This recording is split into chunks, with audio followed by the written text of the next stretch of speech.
Hey guys, welcome back to the Relationship Challenge. This week, kind of an interesting topic in that Lisa and I have been asked to talk about communication, probably almost more than any other topic. Yep. And obviously we have to learn how to communicate well in order to have a relationship with anyone.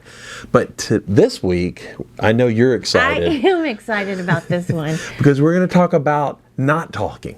We're going to talk about what happens when we communicate and we're not saying words. Right. The nonverbals. Our nonverbals. We have no idea how many times we're sending messages to the people around us without even using words.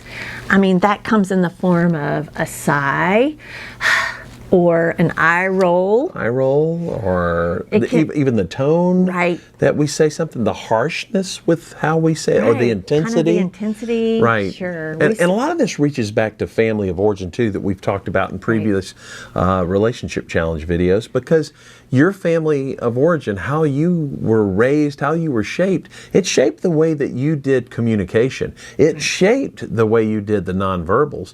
And I know with my family, I did it one way, did it differently than you. And so we're different. We've talked about appreciating differences, but now we're talking about how to communicate best and how to pay attention to the nonverbals. Yeah, how we're sending messages. So, funny story came up when we were talking about this. One of our kids had some friends over, and they were being rascals, and I went down and I had to say, hey, you in the car, you go home, you upstairs.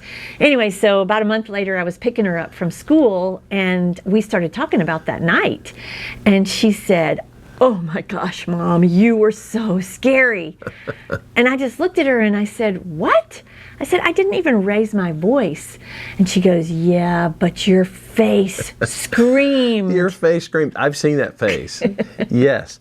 And this is so important, Lisa, because I've read stats, that, 80% of what we do say is nonverbal. And we read this recently that when two people sit down for a meal, there's at least 100 times where they make a bid or an attempt to connect with the other person. And so we're constantly communicating sending back and messages. forth. Yes, and That's non-verbally.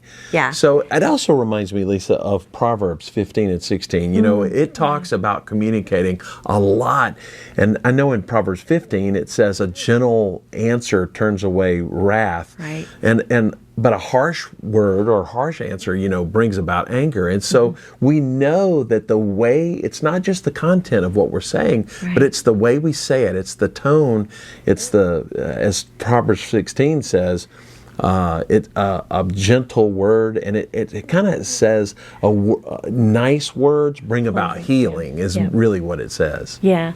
So if you guys remember when we were talking a few weeks ago about mirroring, one of the parts of mirroring is that as the listener, you ask, "Is this what I hear you saying?" Well, you can say exactly the same thing and use the wrong tone, and you send a whole different message. Because if I said, "So, is this what I hear you saying?" It's actually not even a question, right? And you communicated something very effectively right there. Totally different.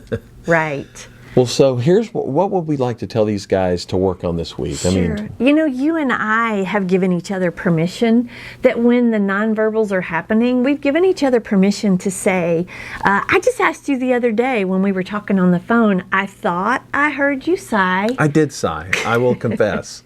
When it was I didn't want to do, and I thought it was inefficient, and I kind of went, So we've given each other permission to ask and to say, hey, are you sighing, or is there something else you're trying to tell me? And we're learning from hearing from each other. So the person that you are in the relationship challenge with, if you're willing, be open to tell each other, hey, you're sending me a different message. Did you mean to? And I would say, and I'd give somebody a tip, when you're asking that other person, did you mean to? Watch your tone. Right. Because it's so easy to go, well, I noticed that your tone. So you have a tone when you've been a little bit offended by their tone. Right. So practice what you're going to preach. If you're going to ask them, come at it in a really nice way. There are ways to ask a question without seeming like you're questioning the person. Yes. You can just simply ask it with a very kind tone. All right, this is a tough one. I mean, this is a different topic, but we're excited you're with us. We're going to keep moving. On your screen will be the script challenges for this week, and we will see you next week with the Relationship Challenge.